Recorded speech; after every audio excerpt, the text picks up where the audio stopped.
morning and welcome to the Hot Seat with Mel.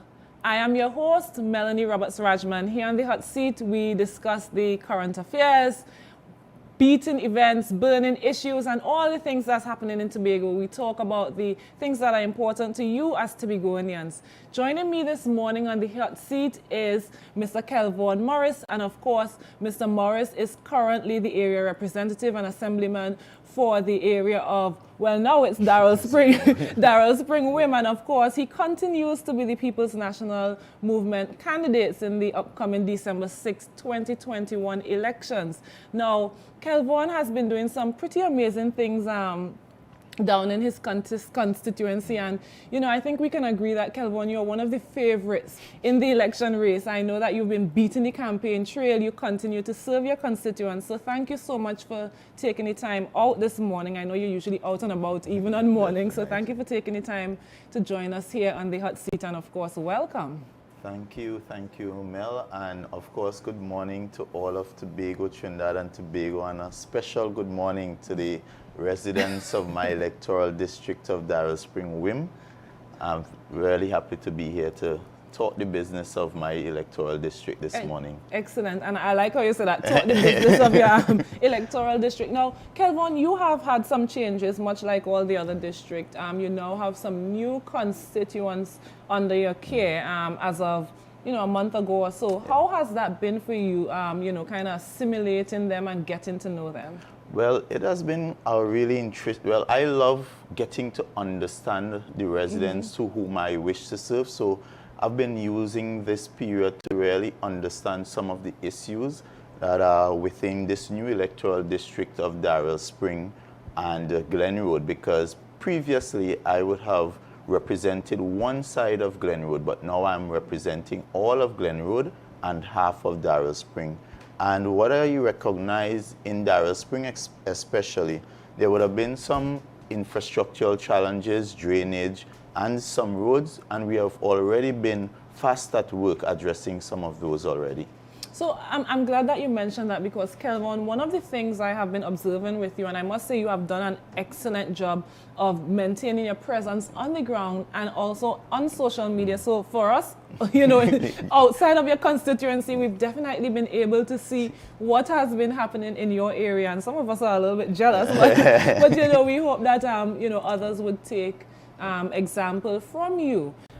Kelvon, you mentioned that you have begun fixing and addressing some of these issues, especially as it relates to infrastructure. Now, you have not yet been given a secretarial portfolio because of the 6-6 impasse, and we know the challenges that we've had there. Nonetheless, you have been doing, so how have you been managing that then? Well, I think the foremost representation is really about people and understanding people issues, and then also being able to form the networks that would allow you to function on behalf of. So I've always been one, and I believe in terms of problem solving, being able to identify the problem, understanding who are the actors to treat with the solutions, and then building the relationships so that we can have a successful outcome. So you mentioned relationships and networks. So you're talking about maybe partnerships with community groups, business persons? Definitely. So some of the actions can be done privately and through the private sector, that kind of thing. And then some of the actions would require the public sector in terms of the Tobago House, the different arms of the Tobago House of Assembly. And some may say, well, he's a PNM candidate, working with PNM colleagues, but the channels that I utilize is actually a channel that is available to all. And then it all depends on the advocacy, ensuring that you make the case in such a way that, people really understand it's an urgent need. Correct. And, something that I think that we fail to recognize is that we can't fix everything, and sometimes it requires the ongoing advocacy that you're talking about, and one of the slogans that has been used in the past that I quite like is development is a continuous journey, because you might not get it done today. It doesn't mean that you're not going to get it done tomorrow or next week. But tell me about even the individuals within your constituency. Have you been having buy-in from them? You're tapping into, human resources to get things done? Well, yes, and that's why I said understanding your residents, understanding the skills and resources that you have within really assist you. So there may be, in some instances, like I would talk about the community bins, for instance, they are low-hanging fruit. So you don't have to wait on a division to construct bins to ensure that we can have safe disposal of our waste. It is something I was able to look at who are the masons, who are the carpenters and bring those talents together. And together we would have provided through our district contingency fund the materials, and we would have had the labor coming out through the communities. And so we were able to construct over 6 bins thus far. And one of the things which it was quite interesting, imagine, as you mentioned, development is a continuous journey. Constructing bins is also a continuous journey. And while we were in the construction phase, my competitor, who had not done anything in the district, would have taken a picture of a bin that is under construction to try to make politics out of it. And it is just so sad that not everything has to be about politics. You could come in, anybody could be free to see something good happening, join, because at the end of the day, my business is really about building communities and building up our people. Is never to destroy or pull down. Exactly, and that's exactly what leadership is about. And you said 6 bins. That's actually quite amazing. Yes. And I like the fact that you would not have waited for the division to come in to do it. And the reason why I say that, apart from the delays that you might face, because I mean the divisions are doing 1,000,002 things, but it also gives people within your constituency a sense of pride when they pass and know, my daddy built that. Yes, it came from us. Yes, we were part of. Correct. Yeah. You tend to care for it more, and you tend to feel like you're more involved in your community. And then, of course, for you, it means that you're able to build a skills database of sorts, because now you know. So when the bigger projects come, you know who worked really well. And it augurs well because, as you know, the THA itself, they have now the Community Infrastructural Development Program, which is to empower the localized skill-based talents within those areas, those communities, and ensure that projects that are THA approved can now be done by the local contractors. So it really helps that capacity building, and it all flows through. You know, Kelvin, you're light years ahead, and I'm really excited to see what's to come for you, in that Darrell, Spring, Wim, and piece of Glen Road area. And, well, it encapsulate even a lot of Scarborough as well. So you have Sangsters Hill, Pump Mill, Montpelier, Smithfield, and environ. So it's really, I see it as a suburban kind of electoral district. And as you know, you would have lived in the States, so you know the suburbs really, you try to position it to benefit from the central business district of the capital. So one of the plans is really to ensure that we partner with some of the businesses in and around Scarborough, so that we can now move into a position of ensuring our young boys and girls are able to have the skills to get jobs and that kind of thing, and treat with some of the employment challenges at this point in the area. I like what I'm hearing. So you mentioned something that piqued my interest, the Community Contingency Fund. Tell us what's happening there. So that fund has been, I would call it a miracle fund, because it has allowed us to do so many things. And as everything has a cost. And when I got into the representation under 6.6, recognized people had a need, and those needs still required to be fulfilled.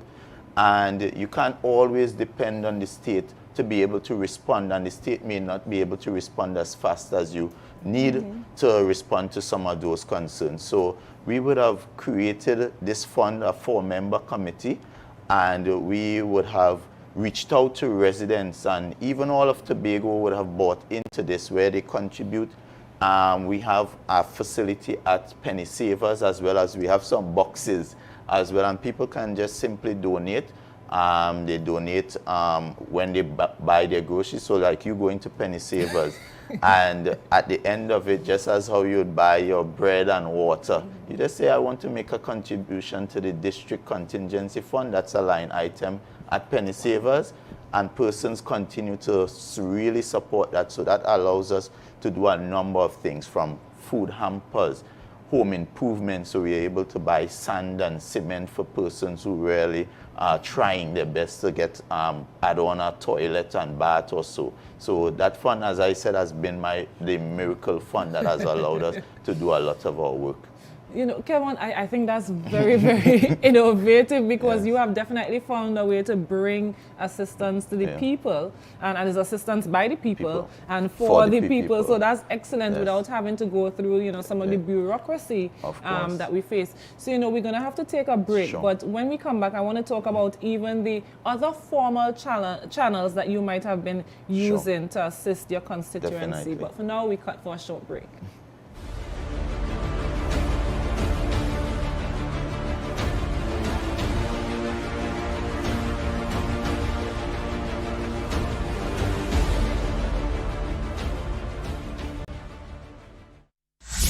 Start your morning right with your daily dose of inspiration right here on Music and Entertainment Television, M&ETV.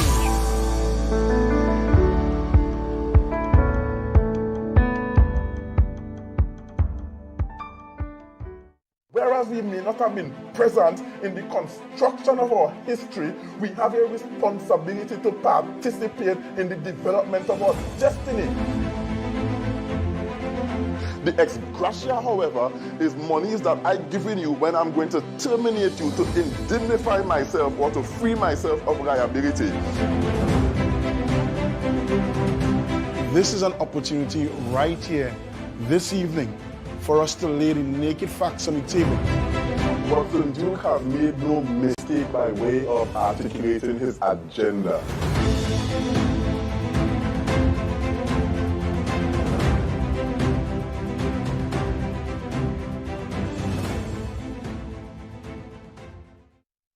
I'm not making this up. They stood on their platform and they say they want independence. We want independence from Trinidad. Their political leader wants to be prime minister of something. We must have our own prime minister in Tobago. We have no chief secretary. Stupidness. Let's rock so with that. They're silent on it now because it may not sell well in the election campaign, but they told you what they want. You know who they're involved with in Trinidad, who will give you independence in the morning if you want it, because you are standing in their way from the Trinidad end. Give the PDP the East and the West seats, and in 6 months' time, you will have full internal self-government. We don't want Trinidad judicial system. We don't want that. We must have our high court right here. Our immigration officers must come from right here. We don't want to share no immigration. We don't want no air traffic control with Trinidad. We must control every bloody thing. And if it wasn't clear to you, let me tell you this. What I'm asking for is secession. We need to move away from Trinidad.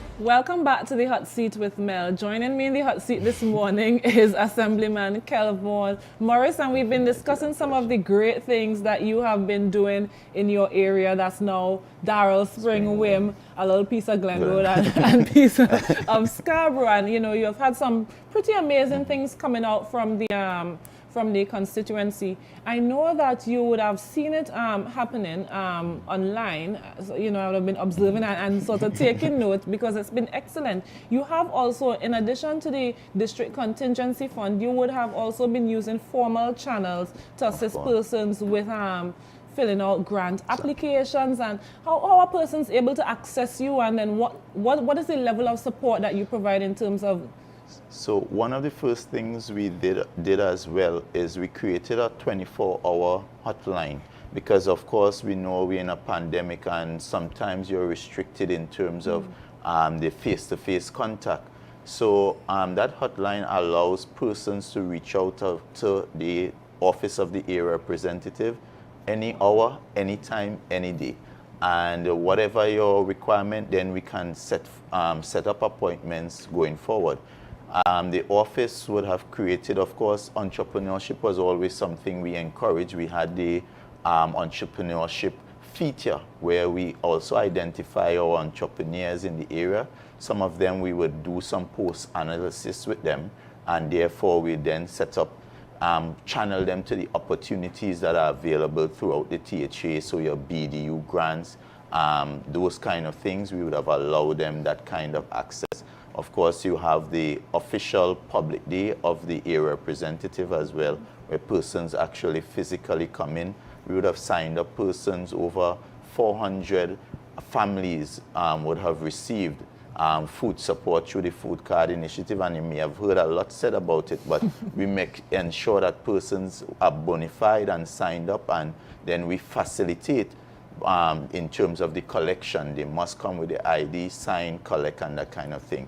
So that process and the accessibility of the office would have allowed persons to be able to access all the grant facilities of both the THA and as well as the central government, self-help and settlements, home improvement and all that. So no, I hear 24-hour hotline, and you know, I am blown away because that's representation around the clock. Imagine being able to reach out at any point and access an appointment. Now, Kelvin, let's touch on the food card issue for a little bit, because it has stirred up some controversy, you know, especially earlier on in the campaign trail.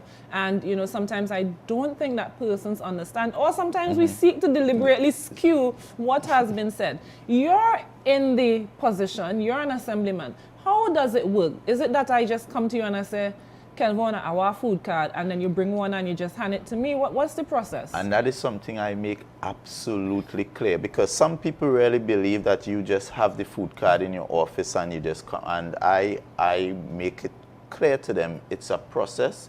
You must sign a form. There's some internal evaluation that would happen at the Division of Finance, and it's only when you are approved and the card is prepared, they would then send back the card to the office, because, you know, of course, we just facilitating because the decentralization due to COVID.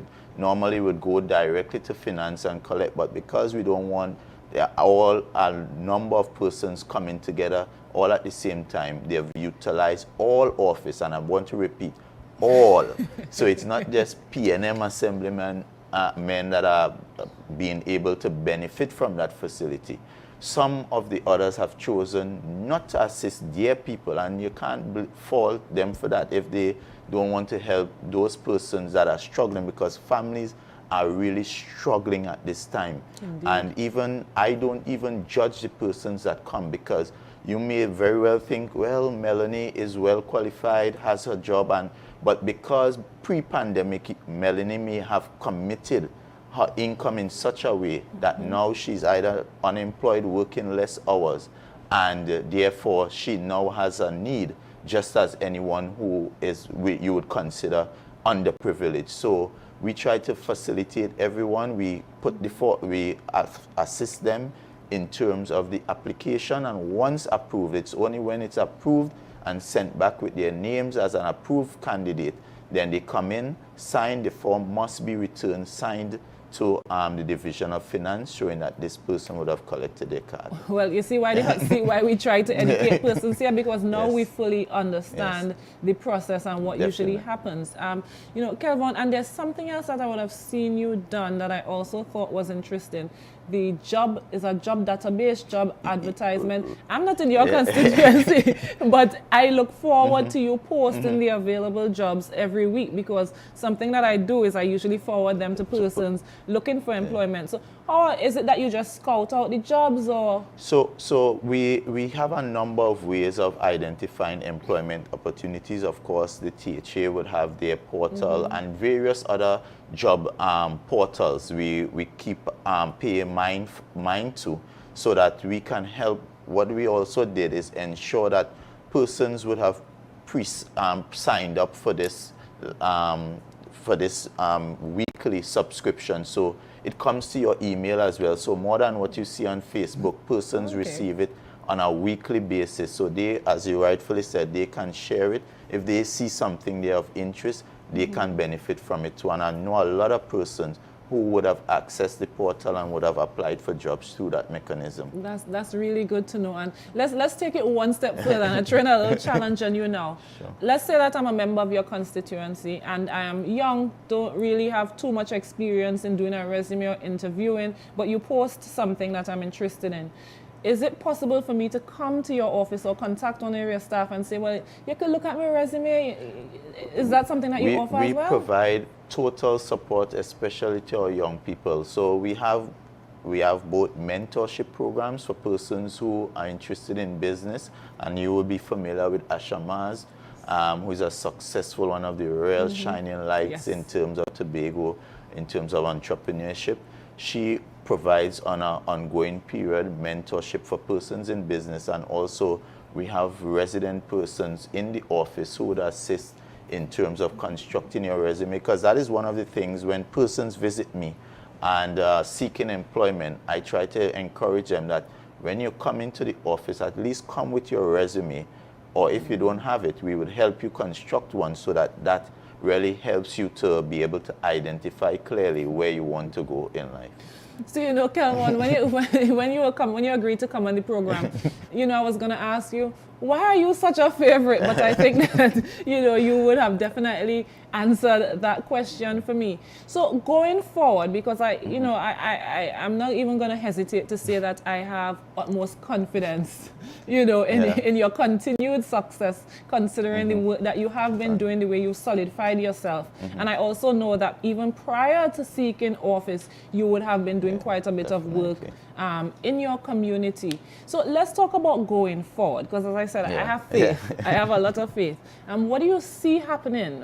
What's the plan going forward? Well, my focus going forward, well, of course, is ensuring that we position the people, the residents of the district, to benefit from the plans exposed by our political leader and the PNM for over the next 4 years. So you would hear the PNM would have exposed that we would be creating over 3,000 jobs. So I am focused on ensuring that we have a cadre of trained young people. So as much as I know many of them are interested in getting that early morning job security, daily paid kind of thing, we would be embarking upon a massive skills training program to ensure that we have that kind of skill, and then match a skill, do the match a skill initiative.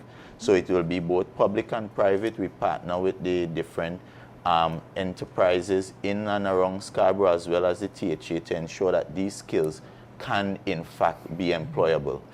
I almost feel like you have a competitive advantage. We're going to leverage that geographic location and ensure our residents can benefit.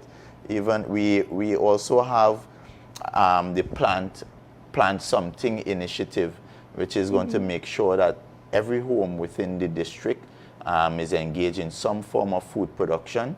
And for those who want to go to the next level, would be able to benefit from the THA's land allocation program that is going on as well. We're going to make sure that we have a housing and a land database, so that persons who are interested, young professionals and so who are interested in benefiting from the THA's accelerated home and land program, they can be easily transitioned into that. We also would be looking, there's something I call HOPE, which actually HERO, which is really making sure that we utilize the pillars of hope, empowerment, resilience, and opportunity to ensure our people in that electoral district can really benefit from all that Tobago has to offer. So tell me about this HERO program. Let's roll it out a little bit. Okay, so the HERO program, what we envisage is that we're going to start off with cohorts in every community, and we are looking for persons between the ages of what we call the working youth, right? So between 18 to about 35. If you're unemployed, we are going to enroll you into that program, and that program will provide you, as I said, with the training in the first instance.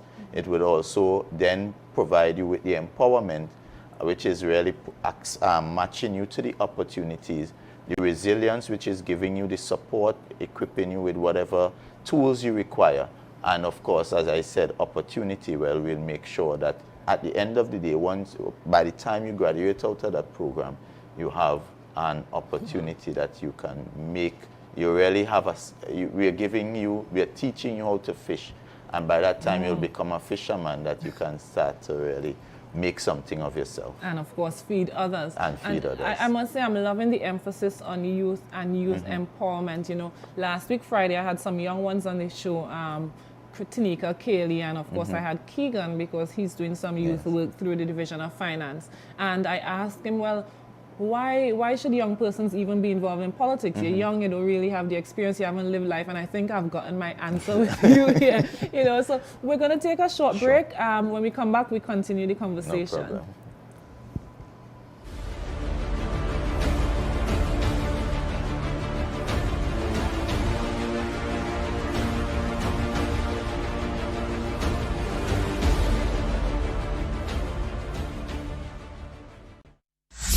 Start your morning right with your daily dose of inspiration right here on Music and Entertainment Television, M&ETV.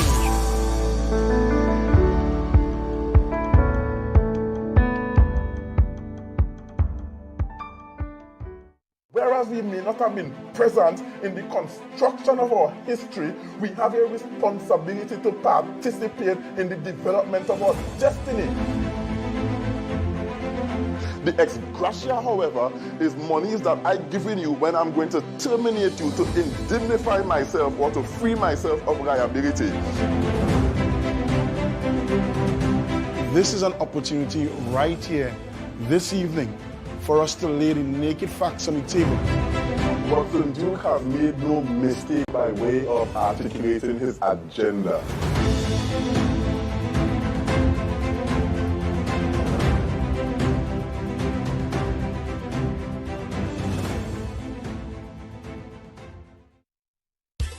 Here's how the PNM has helped families. 9,600 people benefited from emergency social assistance grants, full support with grants for household items, medical equipment, clothing, textbooks, and more. We getting it done. We building it up. We have helped over 350 senior citizens with medical alert devices that allow instant contact to emergency services.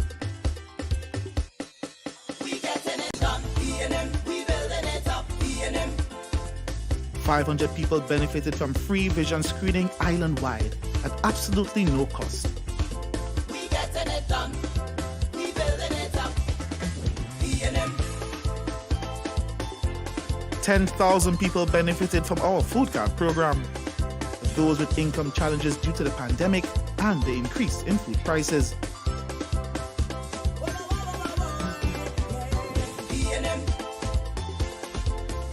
Further 1,300 people benefited from public assistance grants. We were brother's keeper, giving a hand to those unable to work. We getting it done. PNM. We building it up. PNM. 500 people benefited from rent relief grants, keeping a roof over the heads of those unable to meet their rental payments. We getting it done. PNM. We building it up. PNM. The PNM is helping you out with public and social assistance, medical devices, salary and rent relief, food cards, and more. On December 6th, vote PNM. PNM.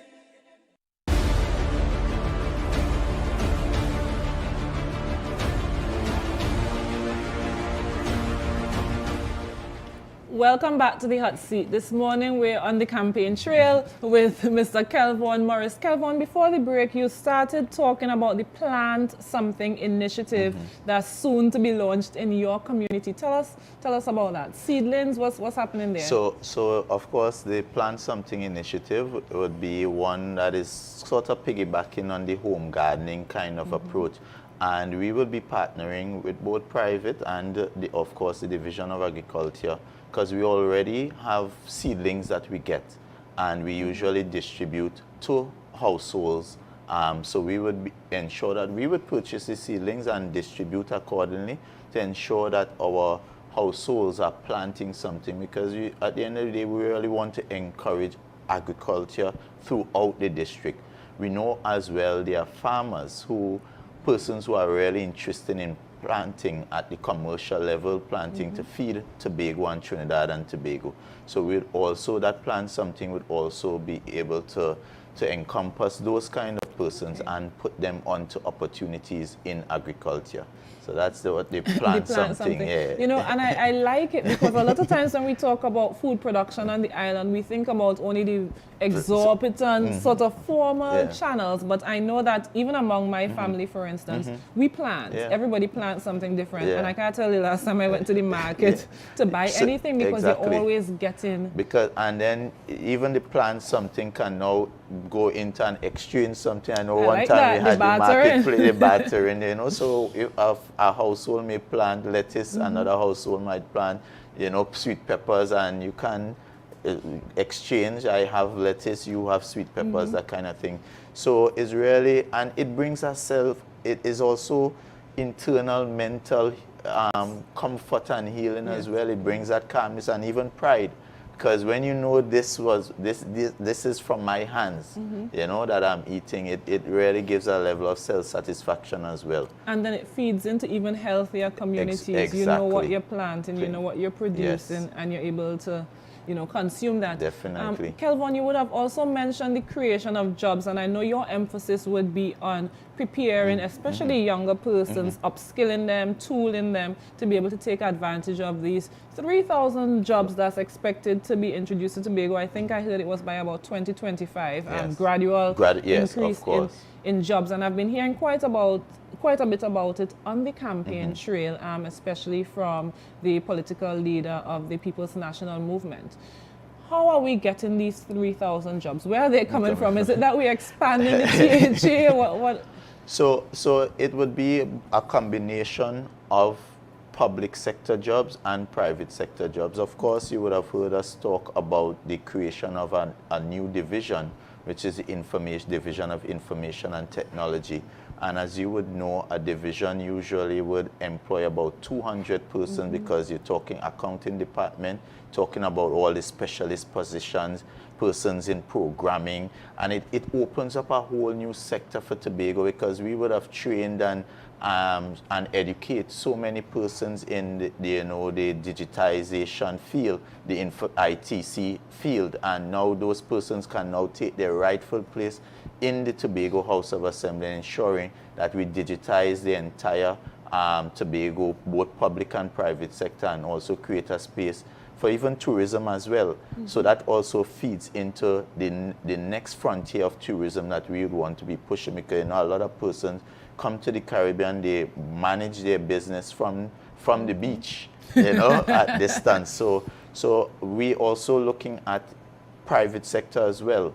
The private sector, we have the Marriott, and you have more private sector opportunities coming. So once we are able to push onto those kind of opportunities, Marriott alone in the first instance is 700 jobs, and long term over 250 jobs. So, and there are more opportunities like that in stream and on stream. The airport you would need over, that's another massive area where there will be opportunities. You're talking airport security, you're talking persons to maintain the airport and all that kind of thing. We're talking even other private sector opportunities coming at Cove. So we're going to, as a political leader, would have exposed that we are also going to have that investment unit that would come to ensure that we bring the kind of foreign direct investment Tobago so desire at this time. So the future is bright, it is exciting, and I think young people can really look forward to a Tobago that is all accommodating to them. Vibrant and bustling type of Tobago.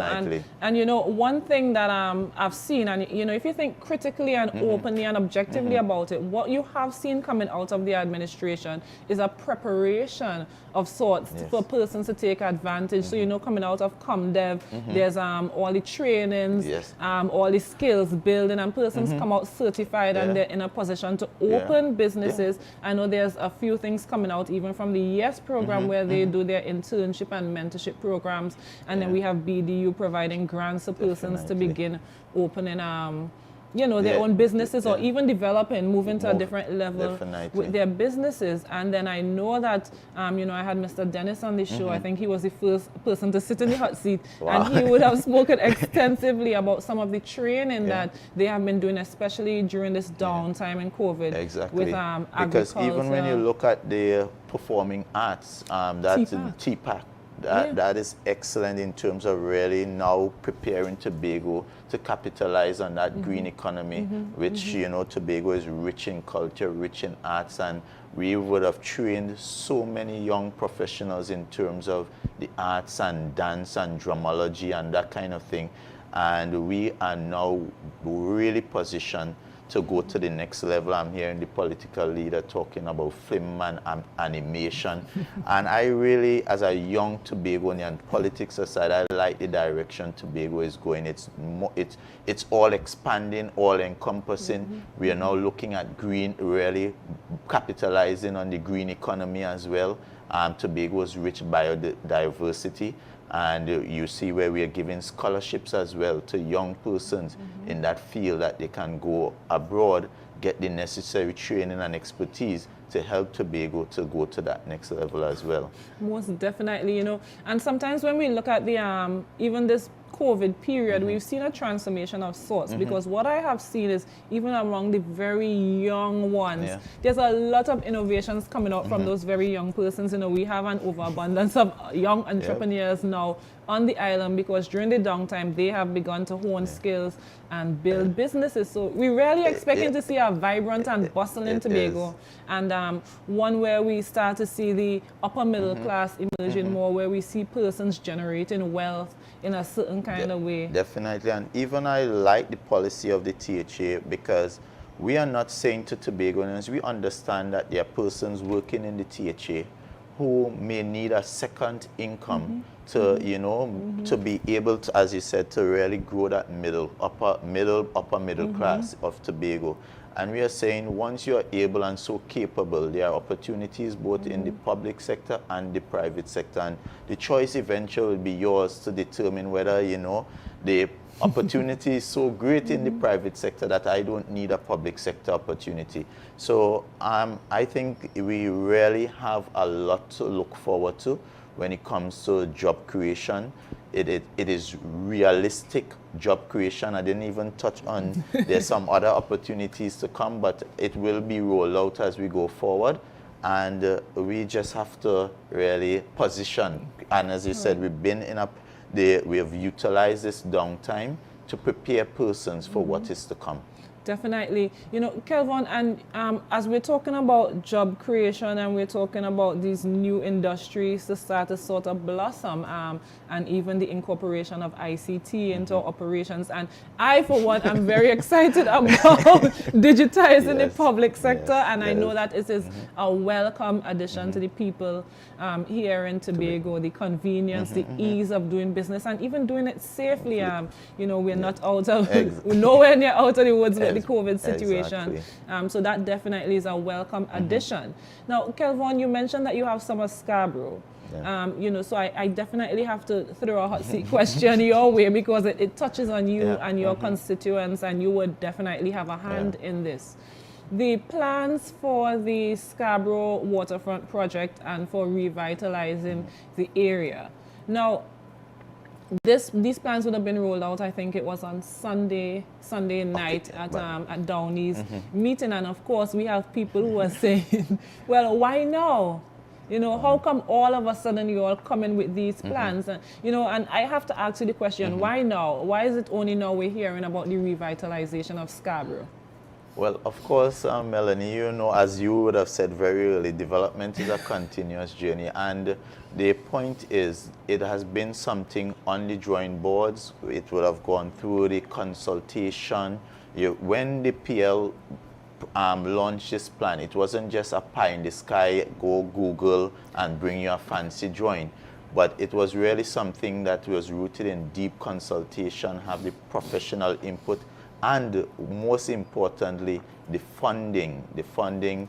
So they would have gone through all the processes required for international funding to ensure that this project can be quickly rolled out, and the PL would have spoken about it being done in January. So it tells you that there would have been a lot of back-end planning for quite some time. So it's not about, it just happened that an election would have fallen within this period, but it was something that has been on the drawing boards, because you know there has been a committee also put together that looks at how we revitalize Scarborough, how we uplift the look and feel of Scarborough. Tobagonians have been saying for quite some time that, you know, we really need, Scarborough is one of the first port of entry, especially if you're coming in on a cruise ship, and we need to really ensure that we enhance the look and feel of Scarborough. So this project is one that is very exciting, is one that I know the people of Sangsters Hill and environs would really look forward to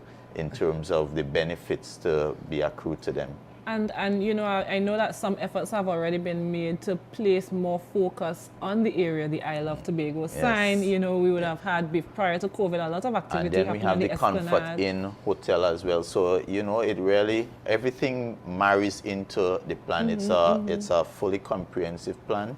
And this is just the first phase, because there's the other phase that will take care of the other parts of Scarborough. All right, so we're going to take a short break. When we come back, let's discuss funding for this project a bit. So we cut for a short break.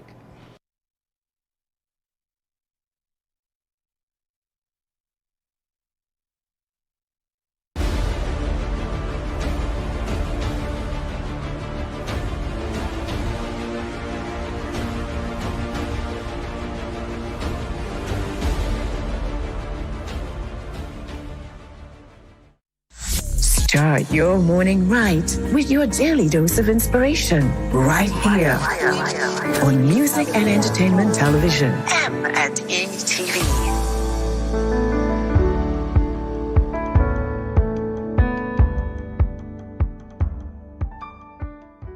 Whereas we may not have been present in the construction of our history, we have a responsibility to participate in the development of our destiny.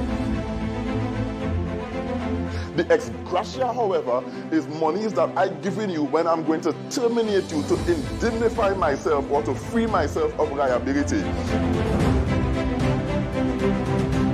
This is an opportunity right here, this evening, for us to lay the naked facts on the table.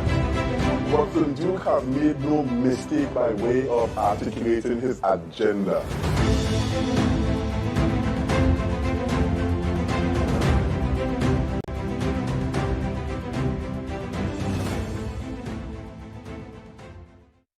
Here's how the PNM helped over 2,000 families with housing grants. 109 families benefited from our home improvement subsidy, which provided grants for 50% of home improvement costs up to $20,000.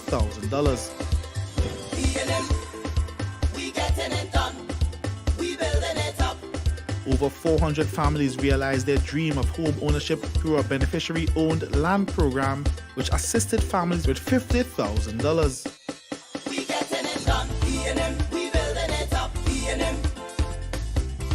Our home completion program provided over 200 families with grants up to $20,000 to assist those who were unable to complete construction due to financial constraints. We getting it done, PNM. We building it up, PNM.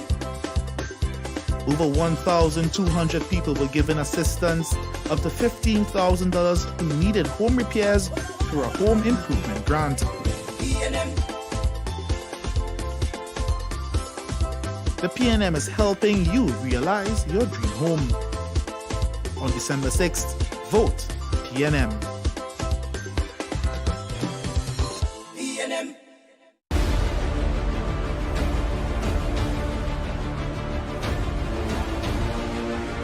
Welcome back to the Hot Seat with Mel. So we're discussing the campaign trail, and we've segued with Kelvon into the Scarborough Waterfront project. And you know, you had mentioned funding, Kelvon, and you also mentioned the extensive process of consultation and of, you know, defining and redefining the sort of planning that would have gone into this project before it was presented to the public, because of course you don't want to present it and then now you're working your way backwards trying to figure out how it will be implemented.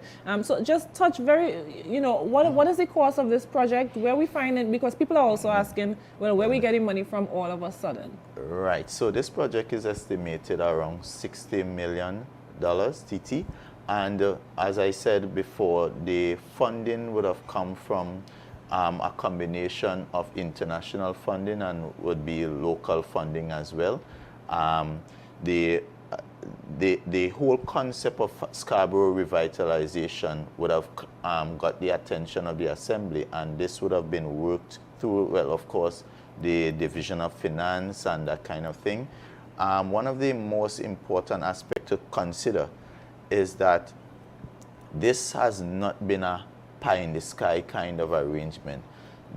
All the drawings and all the studies would have been done by experts, engineers and so forth, that understands what is required. Because if you look at, there's an alternative that is being bandied about, and when you really look at it, I'm seeing even snow, and I know nowhere in Tobago snow. So it tells you that we are not about just trying to hoodwink persons.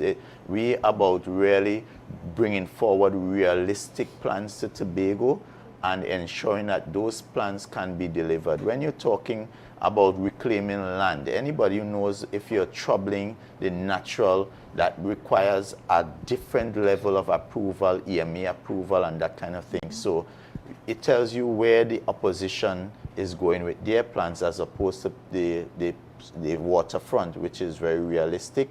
The funding is already in place and can be done in quick time. And I'm happy to hear you mention, even the consultations with specialists and engineers, because one of the things that we know, we've been around long enough to know that Scarborough is a very delicate sort of area. When you have any kind of natural disaster, earthquakes, we would have been around to see what happened to the library and even to the mall in Scarborough. So when we start talking about any plans for Scarborough, of course, we have to take into account the impact that it would have on the natural topography there in that area. So I'm really happy to hear the direction that the administration has taken in terms of preparing for this project.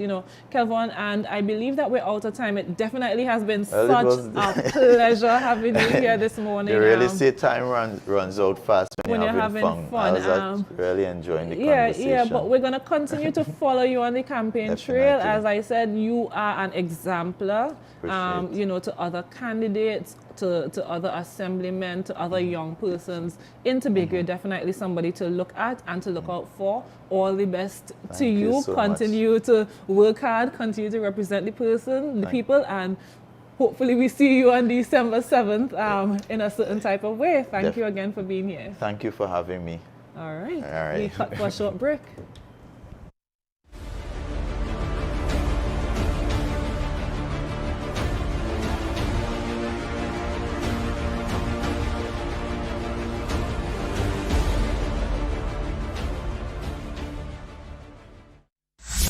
Start your morning right with your daily dose of inspiration right here on Music and Entertainment Television, M&ETV.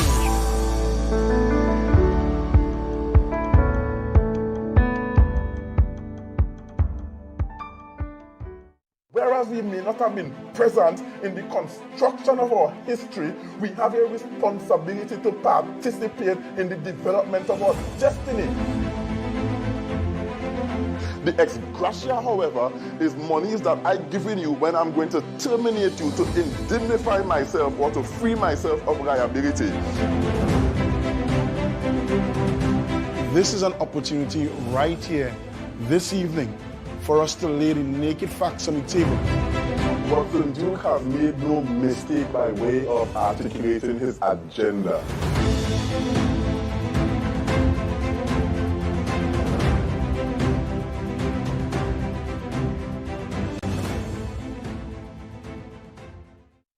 Tobago, I am Marlon Calendar, and I'm here in beautiful Pigeon Point. I'm not here for the scenery, because Tobago has real talent. So Tobago, we're looking for your talent. You could cook, you could sing, you could dance, you could be a tailor, you could be a jeweler. Whatever is your talent, bring your talent. And we'll see what Tobago has to offer. Come and meet me in Tobago.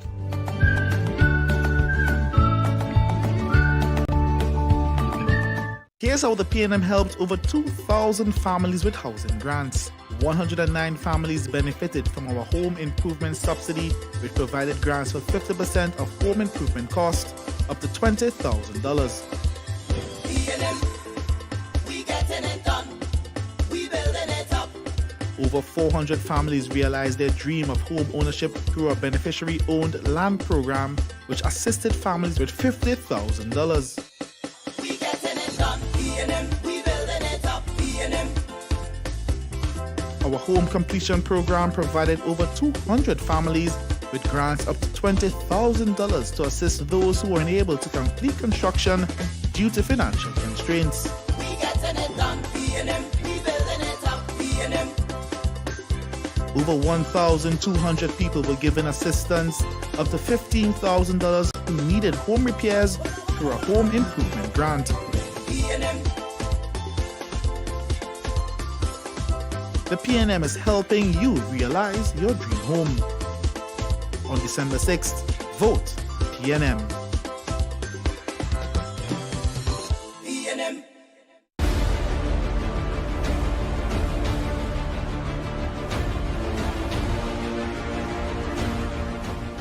Welcome back to the Hot Seat with Mel, and we are racing towards the December 6th, 2021 Tobago House of Assembly elections. We started our discussion on the campaign trail this morning, and then we segued into the proposed and promised Scarborough Waterfront Revitalization Project. On set with me now, joining me in the hot seat, is the Deputy Chief Secretary and also the Secretary with responsibility for the Division of Finance and the Economy, Mr. Joel Jack. Welcome, Mr. Jack, and thank you for taking time from your very busy schedule. I know you still have to navigate things that's happening and, of course, be on the campaign trail. Thank you for sitting in the hot seat. Well, it's good to be here in the hot seat. Let me say good morning to you, good morning to all of Tobago, all of Trinidad and Tobago, and I'm sure those persons who are locked on via social media. And thank you for the invitation. It's my pleasure to be here this morning.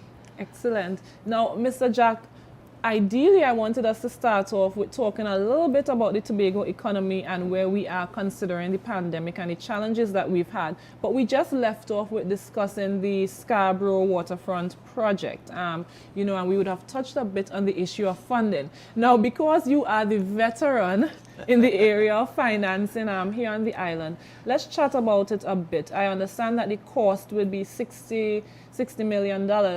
So let's talk about where we're finding that money. And let me see, that project is already funded by the IDB through a loan as part of a larger program. That package is already funded. So the money is already available to the Assembly.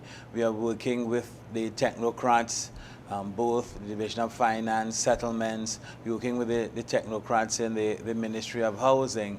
So that project is about to be executed. We're doing all the preparatory work, all the site visits, consultations with stakeholders and other persons.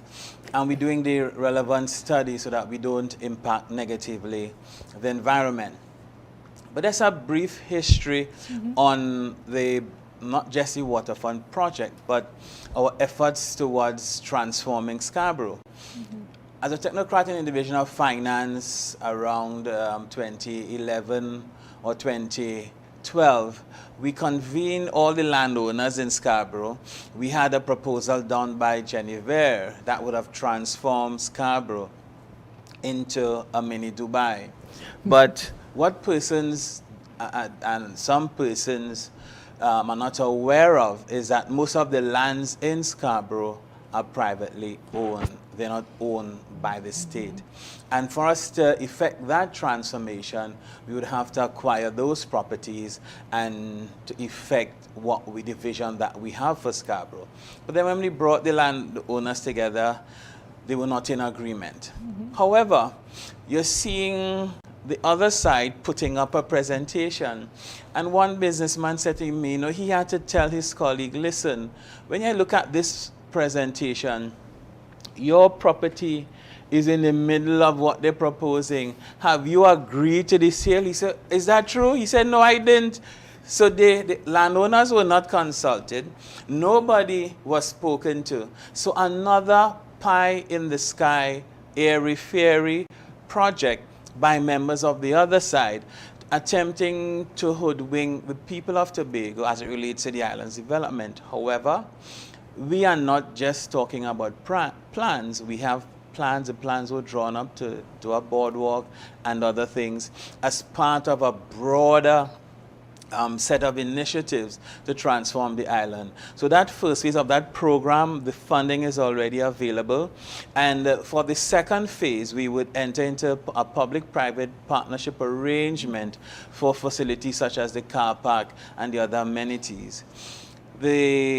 Some of the major parcels of real estate in Scarborough are privately owned, and it bears repeating again. And for the parcel where the NIB Mall was located, and as well as the FCB Bank, we have started those discussions with NIB.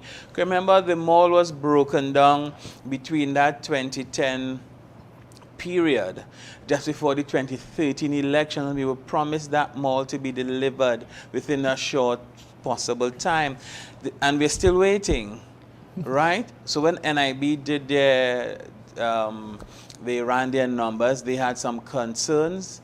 We sat with them, we met with them, and we have indicated, listen, I placed it on the table as Secretary of Finance. If you're unable to fund the project because we lease NIB the land, give us back the lease. We would again engage the private sector to partner with us, and we will construct a modern 5-6-story modern facility in Scarborough, and part of it will be used to house government and assembly offices, and then we'll make it into a continued transformation of downtown Scarborough.